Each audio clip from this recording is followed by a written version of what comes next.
Good morning, everyone. Happy Monday. I was going to just pull some cards from this new deck I got, just like almost like a confirmation of the connection of energies between the Idaho 4 and this deck. And I originally wasn't going to share this, I was just going to do the card pull and then start work. But the cards that came out honestly blew me away. For example, I keep saying how Xanna is that older soul, very highly advanced on a soul level. And this is the card that came out for Xanna. So we see it's an older woman by like the gray hair, but she still looks very young in her face. And then we have radical self-love. So I just am going to, I'm still getting to know this deck because it is a new deck. So I figured why not let you all get to know it with me. And I'm just gonna read the passages from each of these cards. So this is the first one we're looking into, and it's Xanna's card. It says radical self-love. We can only receive love to the extent that we unconditionally love and live the truth of ourselves. And wow, if that does not describe the energy that I've been picking up for Xanna this entire time, I don't know what would. I mean, that's it, spot on. The world and people around us mirror our relationship with self. All of the ways we mistakenly seek and rely on love from others and the world is made of the need to be in harmonious breath with the unconditional love that we, in essence, are. True self is the absolute, transparent connection with the pure love that spirit is. The self-love to be accessed within is unlimited and something that none of us ever needs to go without or be disconnected from. When we turn away from the unconditional love that we are and have to give and receive, it becomes suppressed energy that burns unhealthily. This is what hurts us and leaves us hungry for what is actually freely available to us in abundance. Nonetheless, what is our loving radiance gets unnaturally buried in the darkness of our inattention. This can only have adverse effects. To deny and subdue the radiant love, generosity, and kindness of who and what we are resonates with the following quote from the Gospel of Thomas. If you bring forth what is within you, what you bring forth will save you. If you do not bring forth what is within you, what you do not bring forth will destroy you. Until we embody just how radical and pure our self-love is, we are not entirely open to receive or vibrationally match to such unconditional love from others or the universe. The crone has shown up to assure you that there is nothing you have to do, be, or become in order to be worthy of unconditionally loving yourself as you are, just as there is nothing you have to do, be, or become in order to be worthy of breathing. All that is required is that you allow your breath to continue. It knows how. You do not need to do anything more. This is the same with unconditional self-love within you. It knows how to be the living breath of you in the world. Just as you breathe, you are love. You are of love. Spirit self is love. Love is the only thing that is real. Wow, that's incredible. Anything less than love is not real. It has never been, can be, or will be. Radical self-love lets all of the illusions go by, burning its brilliant light right through them. To bring forth what is within you is to breathe as the love that you are. Wherever the energy is, and whatever we feel blissfully compelled to do, in a state of self-love, we breathe our inner self into the world. Radical self-love can be difficult to get our heads around and accept when what has been modeled to us growing up is contrary to unconditional love, acceptance, and positive regard. We may not even realize that we are worthy of respect and have the right to defend ourselves against all forms of poor treatment. Furthermore, regardless of our upbringing, we all, at some point, face a degree of challenge with honoring and owning the things about ourselves that we are inclined to despairingly compare with others, reject, dislike, or wish were different. An inner journey to love, acceptance, and compassion toward all of our perceived negatives, inadequacies, and failures in ourselves and others is what fulfills us by accessing the true love that we seek and, at heart, are. The question is, will we take it? This card encourages you to say yes and let go of all your self-judgment, shadows, and untruths so that room can be made for all of your loving light to radiate through the rest of your life. The featured crone supports you in cultivating the strength required to love yourself for all that you are and all that you are not, to love all that you have done and all that you have not done. Wow, that makes me feel like Xanna is very much in a healing mindset. That makes me very happy. To love all that you have struggled with and overcome, as well as all of the things that you still struggle with and may never overcome. It supports you to love what you are ashamed of or fear and to love what hurts. Love all of your emotions. They communicate to you what matters most to you. Allow all of the love that you are unconditionally into you and your life. Once you experience wholeness within, healthy, loving relationships with others can come into your life. Wow, I feel like that's a confirmation that it's Xanna. You will be able to receive them and the love that they are. The key is to love your differences and all the ways in which you feel you are not enough. Love that everyone else in your life is out of your control. Love the strangeness and the darkness. Love that love is the only thing that matters. The rest dissolves in its presence. Live from the white light of your heart's love and wisdom and watch its power shine through an illusion.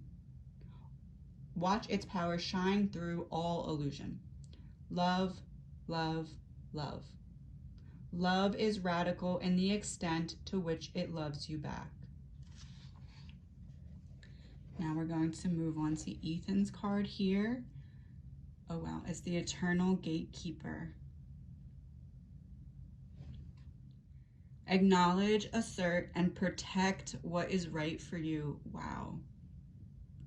This featured guardian has her eyes closed. She makes decisions according to her spirit self's guidance and not based on external or societal influences and expectations. As a spiritual warrior, she tunes into her heart's rhythm to hear and obey her spirit self's voice. Simultaneously, she allows and denies access to multiple facets of herself and life. She walks forward and into greater clarity while what is behind her further disintegrates. She deliberately co-creates her present with authentic intention by choosing to release herself from any reality that no longer serves her and by boldly stepping into what does. The Eternal Gatekeeper supports you in practicing your right to change your mind at any point. Who and what you allow in your life and how far is always up to you. Something that is right for you now may not be in 5 months, years, or decades. This is perfectly okay. This is the natural outcome to instances where growth transpires in a different direction from another, an organization, or a circumstance. It is okay to say no to what you have once allowed. If your body, spirit self, and emotions are a no, your heart's truth is no, despite any protests of logic. It can be challenging to do right by your authentic self, especially when it is not convenient and does not make apparent sense. However, the consequences of saying your authentic no or yes may not be as catastrophic or risky as you fear. If they should be, you are not obligated to justify yourself. You always get to choose how much access a person has to the domain of your heart, mind, body, energy, and personal space. Wow, why do I feel like that's confirming what we got in the reading about something happening at the party? You always get to choose how much access a person has to the domain of your body, energy, personal space. This is your inherent birthright. It has no exception. You are always free to invest in and withdraw from anyone, anything, any activity, or any place at any time. It may be a time where choosing again in areas that you are off your mark proves particularly pertinent. Check in with how aligned you are with your spirit self's truth. To recognize and take responsibility for making authentic and empowering choices is a gift to spirit self that keeps giving. The power and strength in seeing things for what they are and acting on them by making the right choices for you are fourfold. Fourfold, wow. It literally says fourfold. I didn't even know that was a word, I just thought it was tenfold. While a person, opportunity, or situation might be attractive and look good on paper, it will have adverse effects if it is not good and a true fit or right timing for you. Close your eyes, put your hand on your heart, and listen to your spirit self's truth. It is okay if it does not match cultural or societal norms. What is not right for you will never magically become right for you just because it seems as though it should.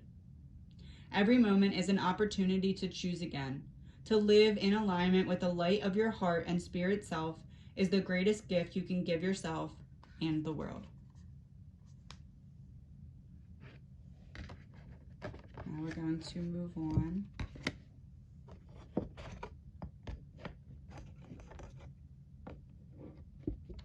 This was Kaylee, and this is Maddie. So we're going to move on to card 8, which is Kaylee. It's the Weeping Wound. It says, you are not your wounds.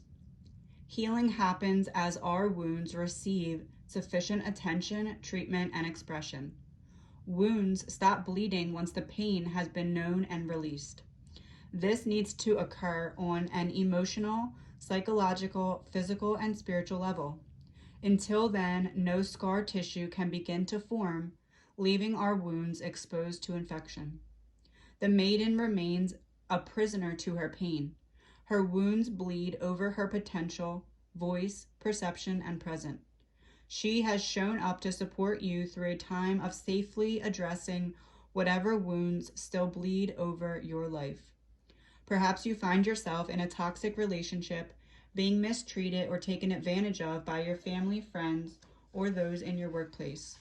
Alternatively, it could be that you experience ongoing money issues, challenges with addiction, or never feeling sufficiently acknowledged, heard, or regarded.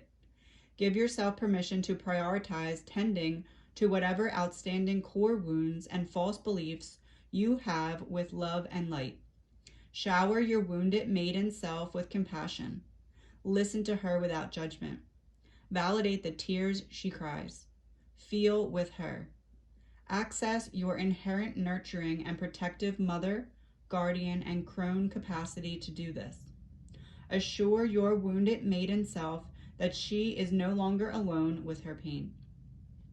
From a support network with a loved one, a safe friend, a healing professional, or a mental health expert, allow them to bear witness to your story. Wow. Often expressing the depths of our pain to another frees us to experience life beyond the hurt and the horror. To have another bear witness to the injured parts of ourselves has the power to release us from the unbearable pain and heal. Once enough scar tissue has formed, wounds can stop opening up in the present to hurt us all over again. Having drawn this card may also signify a time of being called upon to support someone by bearing witness to their core wounds. You are so much more than your wounds. It is never too late to grow beyond them. It is always possible to access the rest of your life without them bleeding over it. We all must feel, express, and release our way through pain. There are no shortcuts, but once it is thoroughly done, it is done. It is hard work over an intense period that takes you as long as it takes. Once complete, the insights, peace, light, love, and liberation of being on the other side of your wounds will transform you in unimaginable ways. Your once greatest hurt has the potential to become your greatest power, if and only if you show up for whatever it takes to complete the process. Wow. I really feel like is confirmation that while she, as in Kaylee, is not all the way moving forward to the light yet, I would say that she's very actively beginning to get a deeper understanding and acceptance. And I think that now it's just waiting for her family to get justice, but I do feel like she's moving in the right direction. And then we have Maddie's card, which is assistance with access. And this is what made me feel like, okay, I actually need to share this, because if you look at the post that I wrote about my dream last night, I said that I believed that Maddie got up and opened the door of their bedroom when she heard the scratching, and assistance with access, and then the key. I just feel like it's like a little bit of a confirmation there. This one says, it is necessary to ask for and accept help in order to receive it, which also is very telling, because I believe that when they were at the bar that night, that's what they were doing, is that she was asking for help. Maidenhood is a time of limited autonomy. It is the budding stage of an underdeveloped mental, physical, and emotional capacity. It is also a period in which there is the least distortion clouding our connection to spirit self. Conversely, the older we get, the more autonomy we have and the more estranged we are from our spirit self. Throughout life, we require the assistance of others, circumstances, and the world in order to grow. Whether or not we like it, acknowledge it, or accept it, a time will come when we cannot ignore that we can neither do everything alone nor have everything done for us. We must learn the middle way of active and receptive living with and amongst the others of the world. The maiden struggles to let go of maidenhood. She clings to girlhood and steadfastly resists the onset of puberty that is propelling her out of the most insular chapter of life. Change is a process of decay, clearing, regeneration, and renewal through growth that is typically challenging, messy, and emotional. Like the maiden, we too can feel overwhelmed, confused, and even traumatized in the face of change. Even in instances where the change has been desired and self-initiated, it can still feel disruptive and like an intrusion. You may be at a point where something needs to give. There may also be a significant past change that remains unprocessed and therefore disruptively unassimilated to your current situation. Whether or not the impending or past change is wanted, be gentle and compassionate with yourself. Tend lovingly to any feelings of confusion, dislocation, fear, anger, frustration, or loss. Take the time to recognize and act on the choices you currently have and base your decisions on what will meet any needs that your adaptation process requires. Let go of what is letting go of you. Allow the tide of time to take what it wants back into the ocean of life and release any new treasures upon your shore. Always ask yourself, what is in my power to choose right now? What choice do I want to make here and why? Is this decision ultimately from a place of self-love? If you are not sure, ask yourself, is the choice aligned with what pure source love would choose for itself? So just one last point, I said in my readings that I felt as though there was this motherly energy from Maddie to Kaylee, and this is the end of the passage that I just finished reading, and that's the next page. Mother, it says phase 2, like moving into the next phase. Young adulthood, how we were talking about how they were kind of having one last hurrah before really stepping into that young adulthood role. Just feel like that's another sign from them. these back up so you can see them one more time. That was Ethan, and that was Xanna. Have a great day, everyone.